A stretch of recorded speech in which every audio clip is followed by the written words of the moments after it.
Edo State government don ban heavy-duty motor wey dey weigh 30 tons from using state roads.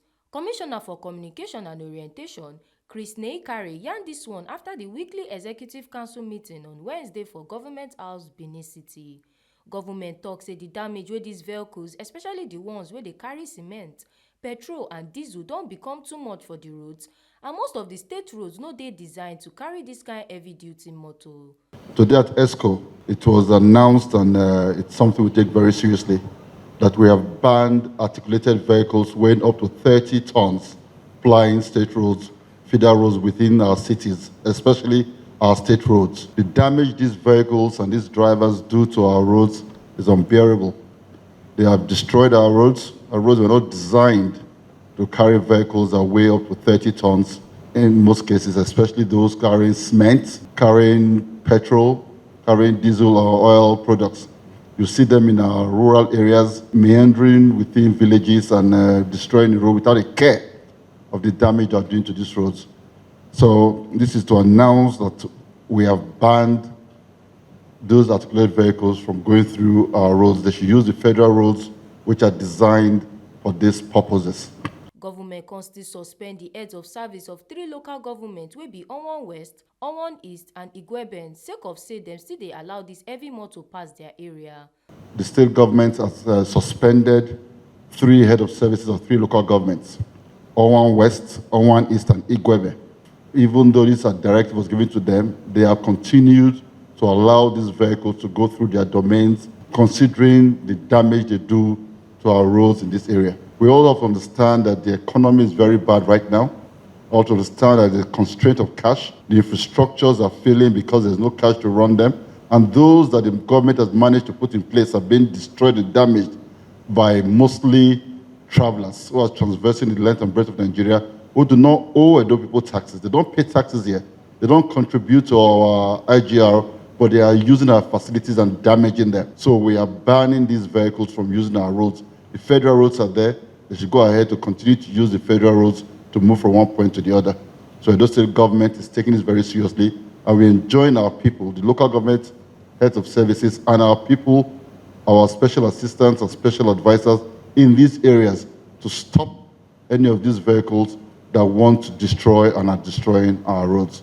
On top internally generated revenue IGR matter, Chairman for Internally Generated Revenue Task Force, John Igueben, tok say Edo State government needs 6 billion naira monthly as internally generated revenue to make sure say everything for the states dey work well, and most of this new revenue go come from land sake of say land na im be the oil for Edo. The state weekly ESCO just ended, and part of the review was the performance of the state internally generated revenue for the first 9 months. We are pushing the numbers, and as of today, we are at 26 billion. However, for the last quarter, we're expected to do additional 12 billion to close with 38 billion. But as we all see now, the country is in dire need and the state needs to meet its obligation. We clearly would be needing 6 billion monthly IGR to keep the state afloat. Most of the new revenues are going to come from land-related transactions. As we've observed that land is our oil in Edo, and we will be putting in place all the necessary framework, laws, and what have you to ensure that we maximize all available taxes collectible in our land administration. On top this land and IGR matter, Commissioner of Physical Planning, Housing, Urban and Regional Development, Isoken Omo, come chook mouth on how government go take use the ogbonge land for Edo to increase IGR. Our land in Edo is our oil. So there are initiatives we're going to come out with before the year runs out, and which will also help us drive our revenues next year. And from these initiatives, we're going to look at a unified zoning system for land across the state, and it will be location-based. And this information will be shared, and that will help us to monitor our land. Other things that will be coming out are the fact that we need to ensure that all land transactions are duly registered with the relevant agencies. We will not, going forward, allow land transactions to go on outside the knowledge of government. The land has to be warehoused and transacted within systems where we can monitor what is going on. Secondly, you would also not be able to develop without approval, because that also ensures that the master plans that we're producing at the moment, that what you're developing matches it. In the last 2 weeks, we've taken over a portion of our new town development. Because of the pressure on infrastructure in Benin City as it is, and the issue of irregular and indiscriminate development that is causing slums, erosion, and other factors, we are now developing a new town, which is a planned town to take away the pressure from the city center. And we've taken possession of part A of this town. B, C, and D are within this new town development. So we would enjoin everybody in those portions to please refrain from developing, because we do not want you to be caught in a corridor where infrastructure is coming and you might be on the right of way. So we enjoin you to please stop development, clear with the ministry before you continue. So we would guide you so that you do not lose money. It is also safer this moment to say to you, 25,000 naira search at Edo GIS will save you a lot from investing in a land that is encumbered.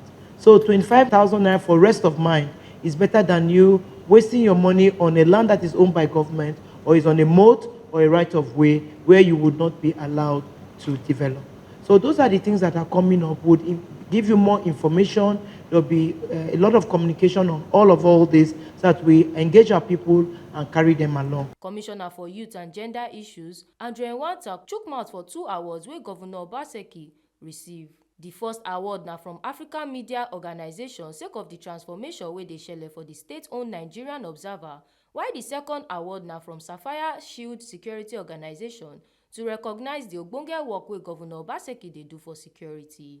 The governor had previously directed that I receive 2 awards on his behalf. The first being an award given by the African Media Organization in the Gambia, far away in the Gambia. And this award was in recognition of what the governor has done in the print media sector of the state, particularly the transformation that has taken place at the Nigerian Observer. And it was in appreciation of this award was given. And of course, the second award was given by the Sapphire Shield Security Organization, which of course is Grand Security Ambassador Award in appreciation of what the governor has done in the past 6 to 7 years as a chief security officer of the state in keeping Edo safe. You agree with us that this is one government that has dealt with the problem of insecurity holistically. Oluwatobi Odeshola, TMC TV News. Make you now remember, say your PVC na your power. No go sell your vote for any politician or political party.